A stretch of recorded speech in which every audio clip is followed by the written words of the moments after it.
Hi అండి, welcome back to my channel Srinatha designers. ఈ blouse నేను వర్క్ చేయించాను. ఒక సైడ్ పెద్ద బోర్డర్, ఒక సైడ్ చిన్న బోర్డర్ వచ్చింది. పెద్ద బోర్డర్ వచ్చిన వైపు 2 హ్యాండ్స్ వేయించాను. శారీలో వచ్చిన కలర్తోనే అలా ముడుకుట్టు వేయించి బుట్టీస్ ఇచ్చారు. బ్లౌజ్ హ్యాండ్స్ దగ్గర కింద 1 ఇంచ్ వదిలేసి వర్క్ చేయించాను. ఫ్రంట్ సైడ్ ఇది ప్రిన్సెస్ కట్, అందుకే స్ట్రైట్ డిజైన్ వేయించాను. ఇప్పుడు ఈ బ్లౌజ్ మనం క్లాత్ ఫ్యూజన్ వాడి కుట్టాలి. ఈ క్లాత్ ఫ్యూజన్కి ఒక సైడ్ గమ్ ఉంటుందండి, ఇంకొక సైడ్ నార్మల్గా ఉంటుంది. ఇదిగో ఇటు సైడ్ గమ్ ఉంటుందండి. ఇది మనం ఐరన్ చేస్తే స్టిక్ అయిపోతుంది. బ్యాక్ సైడ్ నార్మల్గా ఉంటుంది. ఈ గమ్ వచ్చిన వైపుకి మనం పైకి వేసి దానిపైన ఒరిజినల్ క్లాత్ వేసి ఐరన్ చేస్తే స్టిక్ అయిపోతుందండి. మనకి నెక్ మోడల్స్ కుట్టేటప్పుడు యూజ్ చేస్తాం కదా పేపర్ క్యాన్వాస్, అలాగే ఈ క్లాత్ ఫ్యూజన్ పట్టు క్లాత్కి బ్లౌజెస్ స్టిచ్ చేయడానికి వాడతాము. కానీ పేపర్ క్యాన్వాస్ వేరు, క్లాత్ ఫ్యూజన్ వేరండి. అది జస్ట్ మాకు ఇక్కడ మీటర్ 50 రూపీస్కే దొరికేస్తుంది పేపర్ క్యాన్వాస్. క్లాత్ ఫ్యూజన్ మాత్రం మీటర్ 120 రూపీస్ పడింది. ఇది వేయడం వల్ల యూజ్ ఏంటంటే ఓన్లీ కాటన్ లైనింగ్ మాత్రమే వేసి పట్టు బ్లౌజులు, బెనారస్ బ్లౌజెస్ కుడితే కొంచెం వాలిపోయినట్టు వస్తుంది. అంత ఫినిషింగ్ స్టిఫ్నెస్ ఉండదండి. మనం ఈ క్లాత్ ఫ్యూజన్ వేసి కుడితే బ్లౌజ్ ఏంటంటే అది ఫిట్టింగ్ కూడా చూడడానికి బాగుంటుంది, అండ్ అది బ్లౌజ్ లుక్ కూడా బాగుంటుందండి. ఇది ఒరిజినల్ క్లాత్ పైన ఐరన్ చేసేయాలి. ఐరన్ చేస్తే స్టిక్ అయిపోద్దండి. ఇది వర్క్ బ్లౌజ్ మూలన పూసలు ఉన్న దగ్గర నాకు ఐరన్ సరిగా అవ్వలేదు. మిగతా ప్లెయిన్గా ఉన్న ప్లేస్లో అయితే ఐరన్ అయిపోయింది. అదే బెనారస్ బ్లౌజ్ వర్క్ లేనిదైతే కరెక్ట్గా స్టిక్ అయిపోద్దండి. ఇంకా అది ఐరన్ చేయగానే స్టిక్ అయిపోద్ది. సేమ్ మనకి పేపర్ క్యాన్వాస్ ఎలా స్టిక్ అవుద్ది అలాగే అవుద్ది. ఐరన్ చేసేటప్పుడు మాత్రం పట్టు క్లాత్ కదా, కొంచెం జాగ్రత్తగా చూసుకుంటూ చేస్తే సరిపోతుంది. చూడండి, అది ఐరన్ చేసిన ప్లేస్లో స్టిక్ అయిపోయింది. ఇది పన్నా కొంచెం తక్కువ ఉందండి. ఈ చిన్న అంచు దగ్గరికి రాకపోయినా చిన్న అంచు నాకు ఎలాగో యూజ్ అవ్వదు కదా అని చెప్పి ఇంకా వదిలేసాను. అది మనం తడిపిన తర్వాత కూడా ఇదేమీ పాడవదండి. బ్లౌజ్ అయితే ఫినిషింగ్ కూడా చాలా బాగుంటుంది. ఫిట్టింగ్ అది కూడా చాలా నీట్గా కనిపిస్తుందండి. పర్ఫెక్ట్ ఫినిషింగ్ ఉంటుంది. ఇది ఎక్స్ట్రా ఉన్న క్లాత్ని కట్ చేసేసుకోవాలి. ఇందులో 2 కలర్స్ ఉంటాయండి మనకి క్లాత్ ఫ్యూజన్లో, వైట్, బ్లాక్. ఇది బ్లౌజ్ మంది పర్పుల్ కలర్ కదా, వైట్ వేసేసరికి కొంచెం క్లాత్ కలర్ డల్ అయినట్టుందని చెప్పి నేను బ్లాక్ తీసుకున్నాను.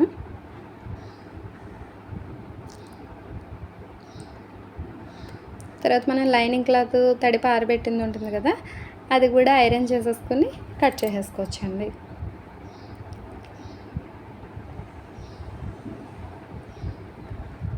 లైనింగ్ క్లాత్ కూడా నీట్గా ఐరన్ చేసుకుని కటింగ్ వేసేసుకోవచ్చు.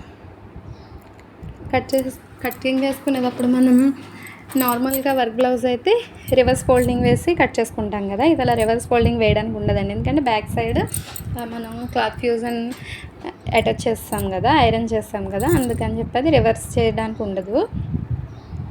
మనం ఒరిజినల్ సైడ్ నుంచే కటింగ్ వేసుకోవాలి. వర్క్ అది పైన షోల్డర్ దగ్గర కుట్టడం కోసం కొంచెం ప్లెయిన్ వదులుకొని అక్కడి నుంచి కట్ చేసుకుంటే సరిపోతుంది.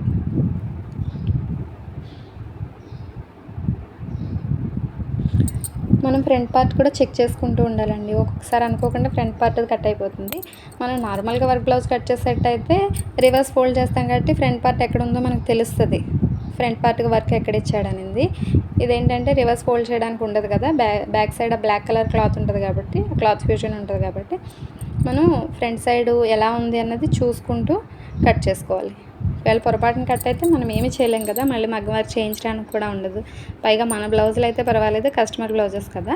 ఇప్పుడు హ్యాండ్స్ కట్ చేసుకోవాలి. ఇది పెద్ద బోర్డర్ కదా, ఒక సైడే 2 హ్యాండ్స్ వేయించిన మూలన చంక దగ్గర ఖచ్చితంగా అతుకు పడుద్దండి. కంపల్సరీ అతుకు అనేది వస్తుంది. అందుకే నేను చెయ్యి ముందు కట్ చేసుకోవట్లేదు. చేతి పొడవు ఎంత ఉందో చూసుకొని ఆ పొడవు క్లాత్ కట్ చేసేసుకుంటున్నాను. కుట్టుకునేటప్పుడు అడ్జస్ట్మెంట్ చూసుకొని కట్ చేసుకుంటాను. ఇలా కట్ చేసుకుంటే మనం కుట్టేటప్పుడు కూడా కన్ఫ్యూజ్ అవ్వం, ఎటువంటి ఇబ్బంది ఉండదు. పొరపాటున ఏదైనా తేడాగా కట్ చేసామన్న భయం ఉండదు. లేదనుకో ఒకవైపు ఎక్కువ ఒకవైపు తక్కువ రావచ్చు వర్క్ బ్లౌజెస్కి. అందుకు చూసుకొని కట్ చేసుకుంటే సరిపోతుందండి. పొడవు 11 ఇంచెస్ ఉంది, 11 ఇంచెస్ కట్ చేసుకున్నాను నేను. ఇప్పుడు మనం మిడిల్ కట్ చేయాలి కదా, ఏ హ్యాండ్గా హ్యాండ్.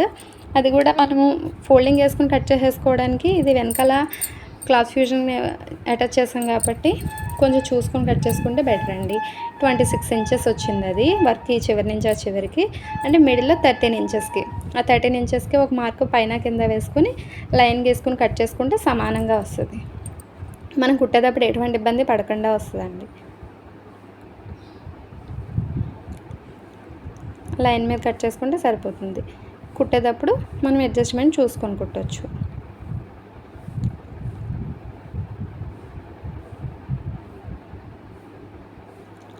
ఇప్పుడు ఫ్రంట్ పార్ట్ కట్ చేద్దామండి.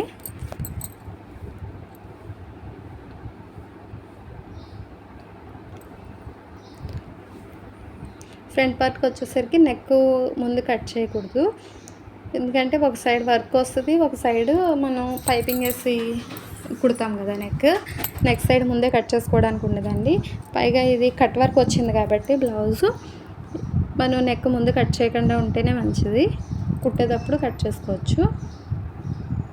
కరెక్ట్గా చూసుకుంటూ కట్ చేయాలండి, ఏమాత్రం వర్క్ అనేది కత్తెర మీదకి రాకుండా.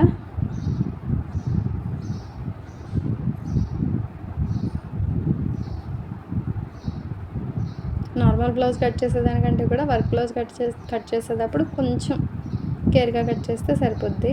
అంటే వర్క్ మీదకి వెళ్తే మళ్ళీ మనం వర్క్ చేయించేదానికి ఉండదు కదా, దానికోసం. మనకి రైట్ సైడ్ వర్క్ వస్తుంది కాబట్టి లెఫ్ట్ సైడ్ నార్మల్ రౌండ్ ఎలా ఉందో అలా కట్ చేసుకున్న తర్వాత మనం ఎలాగో పైపింగ్ ఇస్తాం కదా, నడుముకి ఫ్రంట్ నెక్కి పైపింగ్ ఇచ్చేస్తామండి. చూసుకొని సమానంగా కట్ చేసుకుంటే సరిపోతుంది. ఇంతే అండి, పేపర్ క్యాన్వాస్ యూజ్ చేసి work blouse cutting, work blouse stitching నేను నెక్స్ట్ వీడియోలో అప్లోడ్ చేస్తాను. ఇలాంటి మరిన్ని వీడియోల కోసం నా ఛానల్ సబ్స్క్రైబ్ చేయండి. చూసి నా ఛానల్లో ఒక లైక్ చేయండి. Please subscribe my channel. Thank you.